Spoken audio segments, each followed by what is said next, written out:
Olá, povo de Deus, mais uma aula aqui no canal. Quem não me conhece, meu nome é Maristela Coura e a gente vai falar hoje a parábola do mordomo infiel.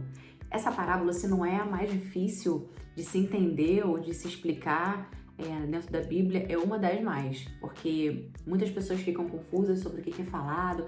Será que Jesus concorda com o mordomo infiel? Será que o patrão deu aval para ele fazer certas coisas? Então, assim, hoje eu vou explicar para vocês de uma forma bem clara, bem tranquila, de fácil entendimento, porque eu também tinha essa dificuldade no começo e agora eu entendo algumas coisas e tenho a obrigação de vir aqui falar para vocês da forma certinha da explicação sobre a parábola do mordomo infiel, tá bom? Então, antes de começarmos a aula, já que você não é inscrito no canal, se inscreve, clica no sininho. Toda semana tem aula nova maravilhosa para você renovar a sua fé, se você já é um cristão já antigo, já conhece a palavra. Fica aqui comigo que tem coisas que a gente precisa aprender a mais, né? Você me edifica com a sua presença e nós somos edificados juntos, né, irmãos? E se você é novo na fé, fica aqui comigo também, porque tem aulas bem legais que explica bastante coisa. Só que eu sempre digo, gente, só vídeo no YouTube não é profundidade, né? Aqui é mais uma coisa dinâmica, você tá indo trabalhar, tá no ônibus, tá na van, tá fazendo uma comida, você tá no dia a dia, você vai ouvindo no YouTube, mas o ideal é que você sente, tenha um momento com Deus, faça oração, leia a palavra, para que Ele fale ao seu coração aquilo que Ele quer falar, direcionado dele, tá bom? Então, tem pessoas que você conhece que precisa ouvir essa palavra, precisa estar ligada também, manda para essa pessoa porque vai edificar bastante a vida dela, tá bom? Então, vamos para a aula. Bom, então eu vou ler aqui no capítulo 16 de Lucas, eu vou ler o capítulo todo e depois eu vou, em melhor entendimento para vocês, o que significa cada coisa, tá bom? Parábola do mordomo infiel. E dizia também aos seus discípulos: havia um certo homem rico que tinha um mordomo, e este foi acusado perante ele a dissipar os seus bens, ou seja, a roubar e desviar os seus bens. E ele, chamando-lhes, lhe disse: que é isto que ouço de ti? Dá conta da tua mordomia, porque já não poderá mais ser meu mordomo. E o mordomo disse consigo, disse para si mesmo: que eu farei? Pois o meu senhor me tira a mordomia. Cavar não posso, mendigar tenho vergonha. Eu sei o que hei de fazer para que quando for dispensado, né, na mordomia, me recebam em suas casas. Ele teve uma ideia do que fazer quando o aviso prévio dele acabasse. E chamando para si cada um dos devedores do seu senhor, disse ao primeiro: quanto deves ao meu senhor? E ele respondeu: 100 medidas de azeite. E ele disse: toma a tua obrigação, se assenta e escreve 50. E disse depois para o outro: quanto tu deves? E o outro disse: 80 alqueires de trigo. E ele falou: então coloca aí 80. E louvou aquele senhor, o injusto mordomo, por haver procedido prudentemente, porque os filhos deste mundo são mais prudentes na sua geração do que os filhos da luz.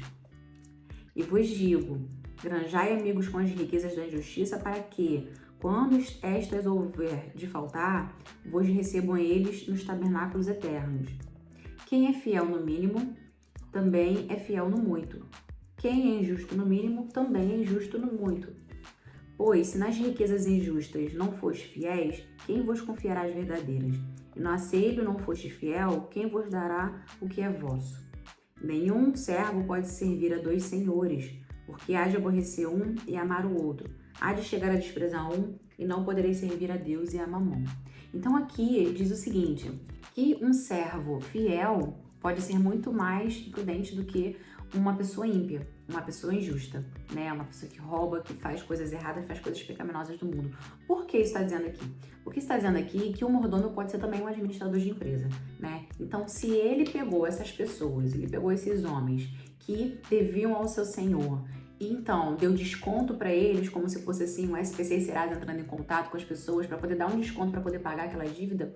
Então a gente vê três coisas aí. Ou a gente vê que ele deu esse desconto para tirar a porcentagem de comissão dele, e aí ambos ganhariam, tanto o patrão quanto o credor, ele que sairia perdendo. Ou ele tirou os juros em cima, que isso era uma coisa que era pecado na época, porque na Torá Moisés disse em Deuteronômio que era pecado cobrar juros, mas as pessoas embutiam os juros já dentro do valor para não dizer que era juros. Então, se ele tirasse aqueles juros, né, ficaria um valor a menos. Mesmo assim, o patrão sairia perdendo porque é um valor que já está dentro daquela cobrança. E a outra coisa é que ele poderia ainda estar dando golpe no mestre, a terceira coisa. Então ele poderia realmente tá tirando esse desconto, né? O patrão dele tendo prejuízo e a pessoa que está tendo o benefício sai ganhando. Então, aqui a gente vai ver no enredo da parábola, quando tem o versículo que diz assim: porém, Jesus diz que o caído precisa ser um recebedor para o fiel melhorar sua vida, a estratégia financeira. Então, o que Jesus está dizendo aqui? Independente de você ser uma pessoa cristã, você precisa ter estratégia no seu financeiro, né? Você precisa ter estratégia nas coisas que você faz para o seu financeiro, para você melhorar financeiramente e você poder prosperar e abençoar a vida de outras pessoas. No caso aqui do corrupto, do infiel, ele foi pecado isso que ele fez, porque aqui diz na Bíblia que não diz que ele tirou porcentagem de juros e não diz que ele tirou o comissionamento dele. Diz que os devedores ficaram felizes porque estavam participando de uma falcatrua, porém os devedores não sabiam que era a falcatrua do mordomo. Eles acharam que, bom, né, o meu credor tá me dando um desconto aí porque eu sou legal, por isso e aquilo, mas não. O mordomo chamou eles para dar esse desconto como prejuízo para o patrão, porque ele ainda estava ali como administrador da empresa, estava com um aviso prévio. Ele deu esse desconto para poder fazer a casa, para quando ele fosse despedido, né, acabasse o aviso prévio dele, ele teria as portas abertas na casa dos devedores que deu o desconto para ele. Então, o patrão ficou sabendo disso e falou assim: nossa, eu tô admirado com o que você fez, a audácia do que você fez, né? Então, assim, quando o patrão elogia o mordomo aqui, ele não está elogiando a coisa ruim que ele fez, não está elogiando o roubo dele, está elogiando a estratégia que ele teve para poder se manter com portas abertas na casa das outras pessoas, né? Ele falou assim: olha, eu imagino que fosse assim: nossa, você tá de parabéns pelo que você fez. Eu não teria pensado nisso, não. Você foi tão corrupto que eu não teria pensado nisso. Então, essa é a explicação daqui, quando ele diz que o patrão fica perplexo com o que o mordomo fez. Porém, naquela época, a boa fama de generoso para os judeus, e até hoje ainda, eles gostam de ter essa fama de generosidade, né? Porque é um mandamento do Senhor. O patrão ficou quieto na dele, então, por esse desconto, porque os devedores acharam que o patrão foi generoso com eles, porém não foi falcatrua do mordomo, mas ficou por isso mesmo, ninguém falou mais nada, né? O patrão gostou da fama de generoso, os credores gostaram do desconto e o mordomo acabou abrindo a porta da casa das outras pessoas para ele não ter que mendigar, não ter que cavar. Então, foi uma forma errada de ser feita, mas uma estratégia pensada. Que se todo servo do Senhor usasse uma estratégia para o bem, grandes coisas seriam feitas na vida dessa pessoa, né? Então, assim, primeiro que um justo não roubaria, não furtaria, não mentiria, isso não aconteceria. Mas se ele usasse as estratégias que Deus dá na mão deles para poder conseguir o que precisa para o reino de Deus, abençoado seria e próspero seria, porque tem muito cristão que fica padecendo, muito cristão que fica sofrendo, muitos anos sem conseguir se desenvolver, sem conseguir avançar por falta de estratégia financeira. Isso é uma verdade. As pessoas que gastam mais do que ganham, né? A pessoa, ela tem um salário, sei lá, de 5 mil e gasta 10 mil. Aquela conta não fecha, aquela conta não bate, então todos os meses ela vai ficar passando perrengue. Mas se ela tiver uma estratégia financeira, uma estratégia do que precisa, olha, eu quero avançar, então a gente vai diminuir isso, diminuir isso, diminuir isso, a gente vai durante um tempo não comprar isso, não comprar aquilo. Aquela estratégia financeira, eu vou guardar um dinheiro aqui, num banco que tem uma taxa boa para rendimento e tal. Então, se a pessoa pensa um pouco em estratégia, a forma que ela usa o dinheiro, aqui no final só fala sobre 2 deuses. Porque o nosso Deus e Mamão. Mamão é o Deus financeiro, é o Deus colocado nesse mundo como as finanças, né? Então, não tem problema nenhum você ser rico, você sendo servo do Senhor sendo rico. O problema é você colocar a riqueza acima de todas as coisas. E isso é você estar servindo a Mamão, isso você está servindo ao seu financeiro. Por isso que, nas outras aulas, eu deixei isso muito frisado. O problema não é você ser pobre, ficar rico e continuar com Deus. O problema é quando você é rico e quer vir para Deus. Deus quer te testar para saber se você ama mais o dinheiro, se você ama mais ele. E o rico não está disposto a se desfazer das coisas que ele tem para mostrar o seu amor para Deus, mesmo sabendo que Deus vai restituir 100 vezes mais na vida daquela pessoa, como ele fez com Jó, como ele fez com Abraão, como ele fez com muitos na Bíblia, né? Então as pessoas não estão dispostas a passar por esse processo. Então você não pode ter isso como um Deus, um maior do que todas as coisas, o financeiro, o dinheiro. Então ou você serve a Deus ou você serve ao dinheiro. E aqui Jesus diz também, quem é fiel no pouco vai ser fiel no muito, quem é infiel no pouco vai ser infiel no muito.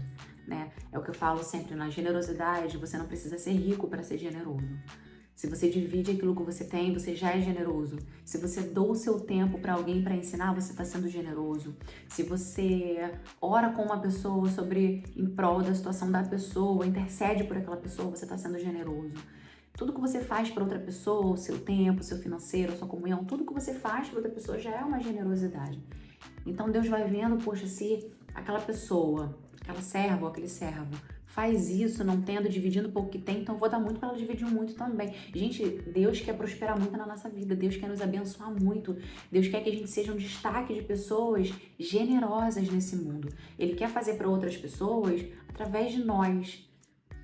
Então se mostra disponível, se mostra uma pessoa generosa, se mostra uma pessoa abençoadora para ser uma pessoa abençoada, né? Não retém tudo para você, sabe por quê? Porque quando a gente morrer, vai ficar tudo por aí. A gente pensa, né, na nossa herança, nos nossos filhos, nas gerações. A gente pensa.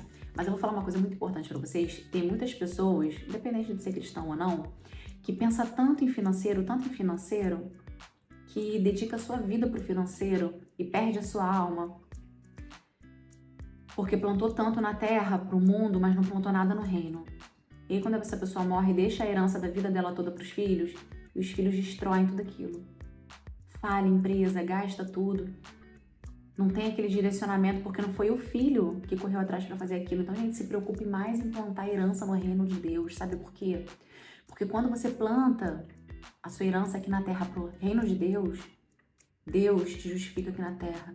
Deus te abençoa aqui na terra. Deus honra você aqui na terra ainda vivo. Então, você vai ter herança no céu e vai ter herança na terra. Gente, vale muito a pena amar e ser obediente a esse nosso Deus. Vale muito a pena viver para Ele. Nós somos privilegiados, a gente fica sabendo de coisas que ainda não aconteceram. Deus fala pra gente que vai acontecer, pra gente se prever, pra gente poder se prevenir de muitas coisas. Então, gente, a palavra de hoje foi essa parábola do mordomo infiel.